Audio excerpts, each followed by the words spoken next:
Assalamualaikum warahmatullahi wabarakatuh kelas 3. Hari ini pembelajaran IPA-nya Ustazah lewat video ya.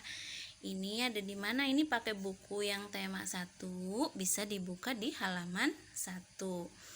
Ini tentang menyayangi makhluk Allah, menyayangi sesama makhluk hidup ya.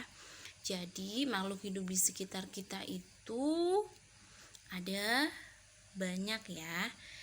Namun kalau secara garis besar itu makhluk hidup ya ada 3. Apa aja yang termasuk makhluk hidup? Kita sendiri manusia, terus ada hewan, dan juga ada tumbuhan. Nah, makhluk hidup merupakan ciptaan Allah yang Maha Pencipta. Semua makhluk hidup merupakan kekayaan yang harus kita syukuri. Kenapa harus kita syukuri? Karena kita hidup itu nggak bisa sendiri, tapi kita juga membutuhkan makhluk hidup lainnya. Contohnya ya, ketika kita bernafas, kita itu kan menghirup oksigen ya, yang mana oksigen ini nggak kita hasilkan sendiri, tapi tumbuhan yang menghasilkan oksigen.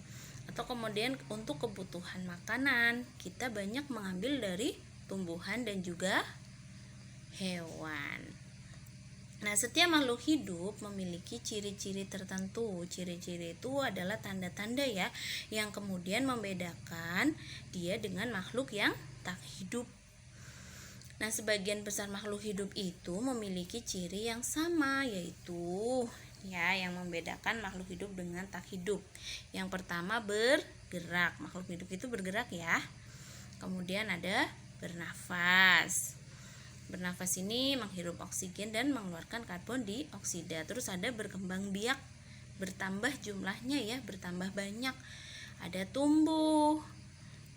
Ya, nah contohnya kita awal dari bayi tuh kecil, lama-lama jadi besar, itu tumbuh. Terus makan.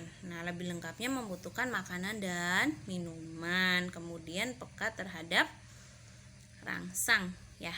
Misalnya kita disenggol geli. Nah, itu salah satu contoh peka terhadap rangsang. Nanti ini untuk lebih jelasnya, setiap ciri-cirinya akan kita bahas ya di pembahasan selanjutnya. Nah, selanjutnya mari kita amati makhluk hidup yang ada di sekitar kita.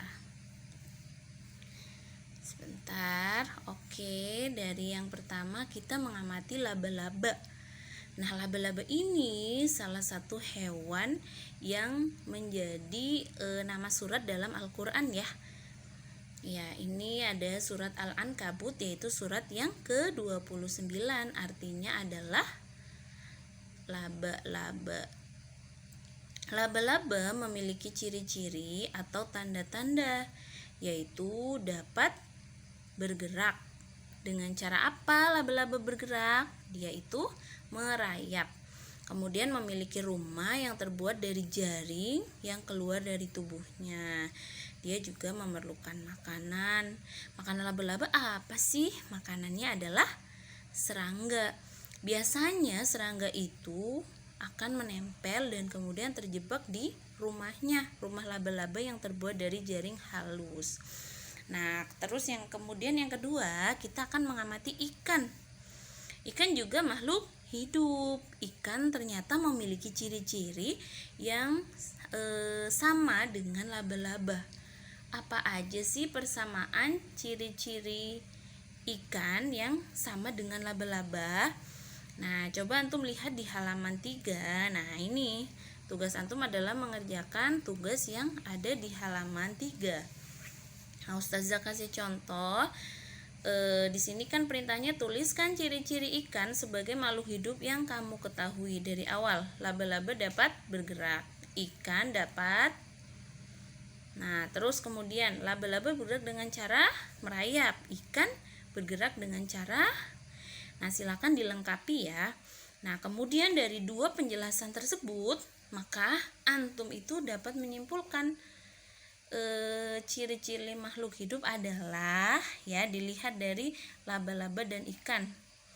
Nah, jadi ciri-ciri makhluk hidup yang terdapat di laba-laba dan ikan itu apa aja sih? Silakan dituliskan di sini ya.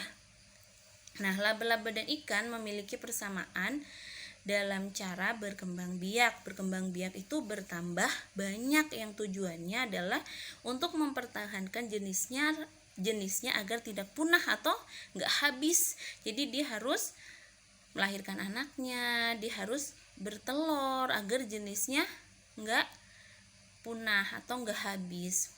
Nah, keduanya berkembang biak dengan cara bertelur ya. Jadi laba-laba dan ikan itu berkembang biaknya atau bertambah banyak dengan cara bertelur. Nah, contoh salah satu jenis ikan yaitu ikan mas yang sekali bertelur dapat menghasilkan lebih dari 1000 butir telur. Masya Allah, silakan tugasnya dikerjakan dulu ya. Insya Allah lanjut di pekan depan untuk pembelajaran IPA-nya. Sekian dari Ustazah. Wassalamualaikum warahmatullahi wabarakatuh.